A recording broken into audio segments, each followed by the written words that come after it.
সারা পৃথিবীর বুকে যত দায়ী আছে, যত আলেম ওলামা আছে, এদেরকে শুধু উপদেশ দিতে হবে, সালাত আদায় করো, মেলাতে যাবে না, সেখানে যাবে না, লজ্জা স্থানে হেফাজত করো, চোখটাকে নিচু রাখো, সালাত আদায় করে মসজিদে ঢোকো। সারা পৃথিবীর যতগুলো আলেম ওলামা আছে রে, এদেরকে কোনো প্রশাসনিক ক্ষমতা আমার আল্লাহ দেয় নাই। আমার আল্লাহ বলছেন ফাদাক্কির, হে নবী আপনি শুধু উপদেশ দিয়ে, ইন্নামা আনতা মুযাক্কির, আপনি হলেন উপদেশদাতা, লাস্তা আলাইহিম বিমুসাইতির, আপনাকে আমি পুলিশ প্রশাসনিক ক্ষমতা দেইনি, আপনাকে আমি র‍্যাব করে দুনিয়াতে পাঠাইনি।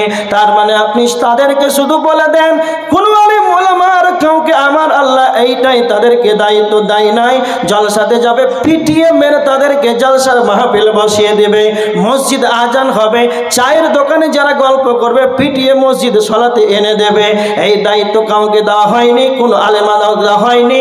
শুধু এরা মুখে বলে দিবে, নবীজি মুখে বলেছেন, সাহাবীরা ঈমান এনেছেন, কাউকে পিটিয়ে ঈমান আনার কোনো প্রমাণ নাই। তার মানে ধর্মের ব্যাপারে জবরদস্তি করা যাবে না। তো আমার আল্লাহ বলছেন, নবী হে লাস্তা আলাইহিম বিমুসাইতির, আপনাকে আমি প্রশাসনিক ক্ষমতা দেইনি, যারা শুনবে, যারা মেনে নেবে তারা ভালোই।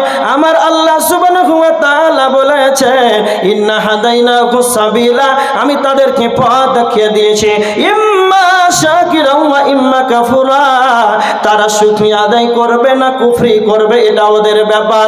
এবার আমার আল্লাহ বলছেন, ইল্লা মান তাওয়াল্লা ওয়া কাফার, ইল্লা মান তাওয়াল্লা ওয়া কাফার। আল্লাহ বলেছেন, যারা আলোচনা শোনার পর যারা মুখটাকে ফিরিয়ে নেবে।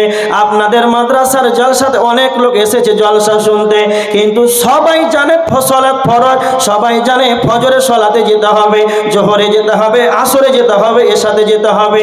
এদেরকে আবার সকালে ফজরে মসজিদের কাতারে খুঁজে পাওয়া যাবে না, জলসা শুনে বাড়ি যাবে সকাল 10:30টায় হবে। এই লোকদেরকে আমার আল্লাহ বলছেন, যারা পবিত্র মজলিসে বসে জলসা শুনবে, কোরআন হাদিসের আলোচনা শুনবে, আর শোনার পর তারা আমলে পরিণত করবে না, যেইভাবে তারা বাড়ি থেকে বের হয়ে এসেছে 6 ঘন্টা জলসা শোনার পর তার নিজের চরিত্র ওইভাবেই বাড়ি নিয়ে চলে এলো, যা শুনেছে প্যান্ডেলে তা রেখে চলে গেল।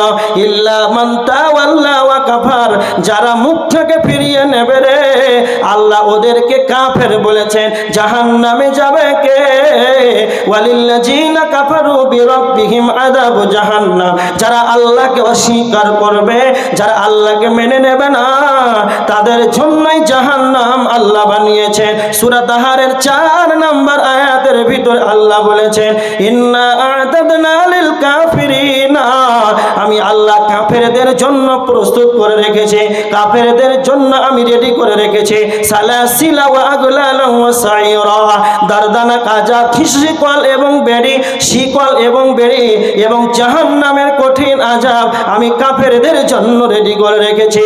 যারা আমার আয়াতকে শ্রবণ করবে, যারা আমার আয়াতকে শ্রবণ করার পর মেনে নেবে না, তারা মুখটাকে ফিরিয়ে নেবে, বেহিসাব দুনিয়া করবে, হিসাবের আশা পোষণ করবে না, এই কারণে তারা জাহান্নামে চলে যাবে। তাহলে জাহান্নাম যাওয়ার গুণ কি পেলেন?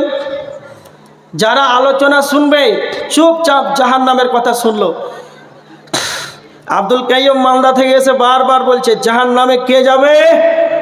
মানুষই জাহান্নামে যাবে। তারপরেও নিজের জীবনকে পরিবর্তন আনতে পারলো না। জাহান্নামে মানুষই যাবে, আমরা যাব। তারপরে সকাল কেন 9:30টায়, ফজর তো বা 5টায়। তারপরে যদি নিজের জানকে, নিজের আত্মাকে, নিজের নাফসকে জাহান্নাম থেকে যদি বাঁচাতে না পারেন, এরকম পৃথিবীতে আর কোনো ইউনিভার্সিটি নাই যে আপনাকে আর বুঝিয়ে দেবে।